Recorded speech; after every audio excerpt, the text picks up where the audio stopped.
Oluwa, the one whom God loves. Anytime I mention this name, I have a feeling of nostalgia and different kinds of emotions as memories of my first child's birth experience come rushing through my mind. My name is Oluwakemi Oyebanji. I am the founder and creative director of Glam's World of Craft Limited, where we locally manufacture stylish handcrafted bags and other accessories from leather or fabric. I woke up on the morning of the 6th of May 2022 with mixed emotions as it was my expected date of delivery. And I got signs already. My husband had earlier dropped off my hospital luggage at his younger brother's place, which was quite closer to the hospital because we envisioned that he likely would not be around when it would be time for me to have the baby. So on the third day, I showered, took a few of my personal items and left for my brother-in-law's place. Amidst fear of the unknown, my brother-in-law placed a call to my husband to come quickly when he felt I was in so much pain. My husband arrived, and then they rushed me to the hospital. At the hospital, I was made to climb the staircase countless times to help my pelvic bone expand, as if the staircase could make it expand. This exercise was uncalled for.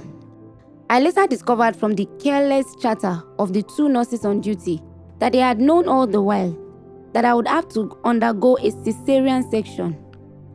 I found this out secretly. During my stay at the hospital, I had to deal with nonchalant nurses, including one who was all engrossed with her phone throughout the day despite my groanings and wrigglings and other expressions of pain. Occasionally, she would just mutter under her breath at intervals at me, "Madam, your noise is too much. You are not the only one here." As I helplessly held on to the hospital bed and stared sternly at the clock in front of me, a doctor entered the labor room to attend to an emergency and saw me. And I heard God speak to me that my help had come. The doctor came straight to my bed, checked me as he should, and noticed that the baby had pulled inside of me and was in distress. I was too weak to utter a word after I was told we had to settle for a cesarean section in order to save both mother and child.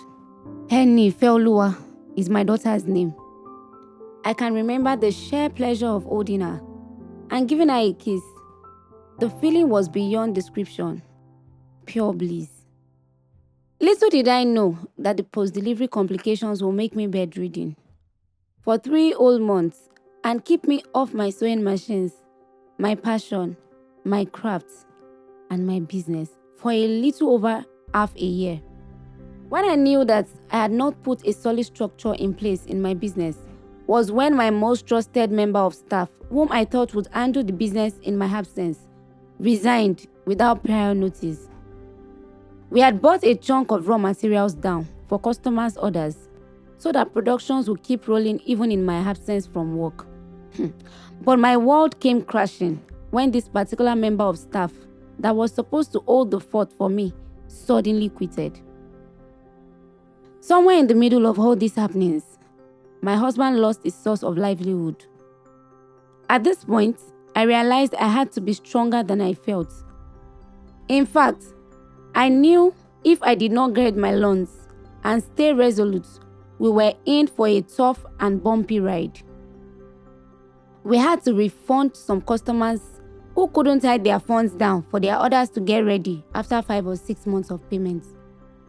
It was a lot of money, which got us into debt upon debt and practically shattered us.